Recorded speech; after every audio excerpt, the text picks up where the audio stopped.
So one of the documentaries, there have been many documentaries that I've liked here at the festival. They've done a wonderful job curating it. But one of the ones that I liked, I think particularly because it's a theme that I myself have been working on for many years, but from the male perspective, was a documentary called Erection Maid, which I found particularly amusing, and it was fascinating to sort of hear the male side of the story in looking at how Viagra has impacted men.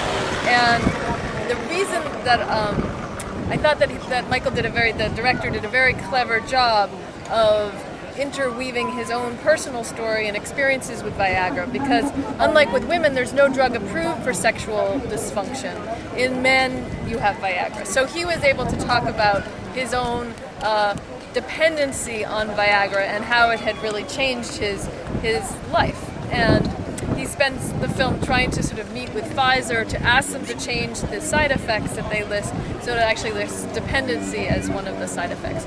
And he did a very good job at talking about how these drugs have changed how we look at sex, and that it's become something that's much more about performance than about intimacy. And how, in fact, studies have started to show that Viagra has hurt marriages more than it's helped marriages, especially in older couples where they become used to having a certain way of relating to each other, and then Viagra is introduced into the relationship, and women aren't in the same place as men are, who are now, have these giant erections and want to have sex much more. So, and in a certain way that they haven't been doing in the past.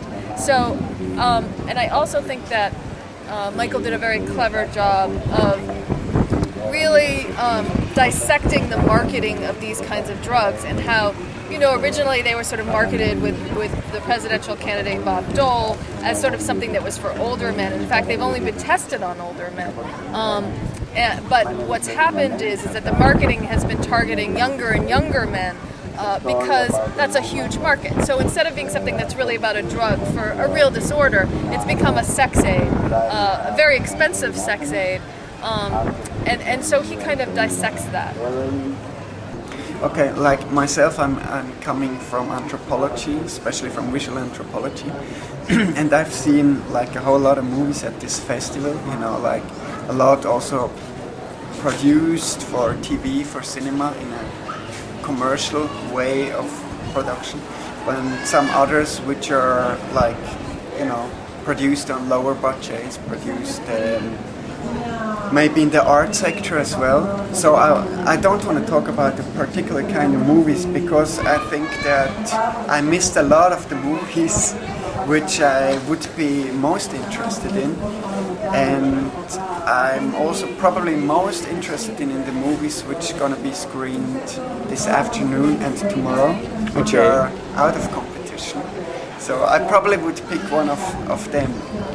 But generally I think the festival gives a wide range of different formats of film, which I really like, which also inspires my own work. Although for myself it's pretty clear how I want to work and in which way I'm gonna approach a certain topic. I saw many incredible films at the festival. In fact, most of the films I've seen have been really wonderful. I think the film that's moved me the most is a film by Amy Harding called The Edge of Dreaming, which is a quite beautiful film about a woman who dreams about her death one night in a dream. She actually dreams about her horse dying first, and then she dreams about her own death and kind of her experience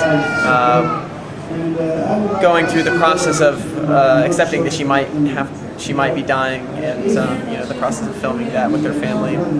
And the reason I enjoyed it so much was I think it was very honest, and I also think that she did an incredible job of creating a visual world with the film. I think it's one of the most difficult things to do in film, is to create a very specific style that you stick with, that allows the viewer to go into that world, and everything in that world is perfectly detailed.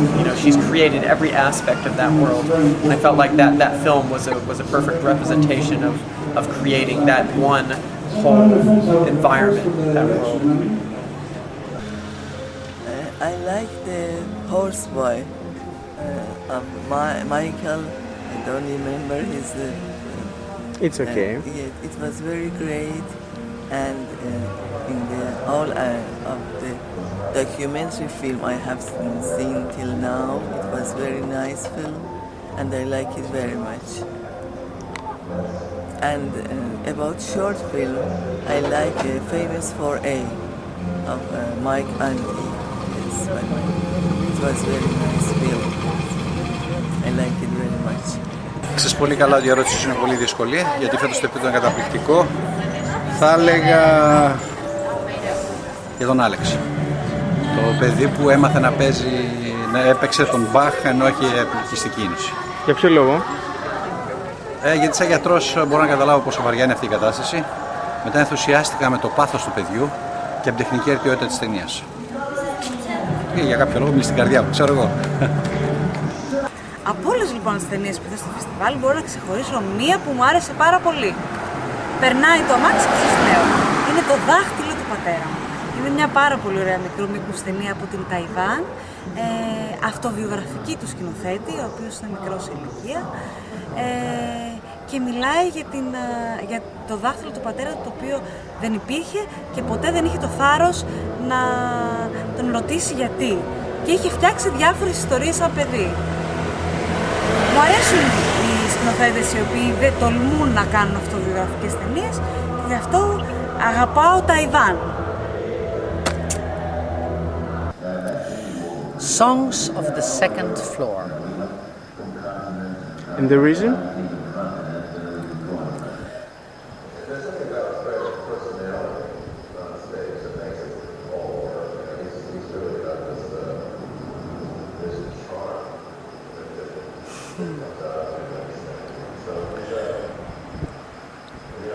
Songs of the second floor because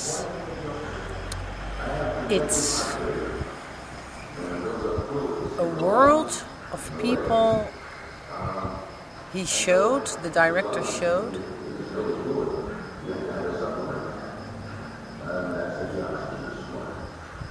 I think I choose this film because you have to see it.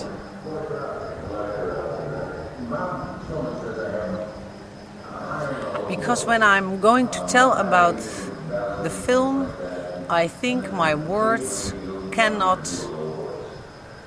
embrace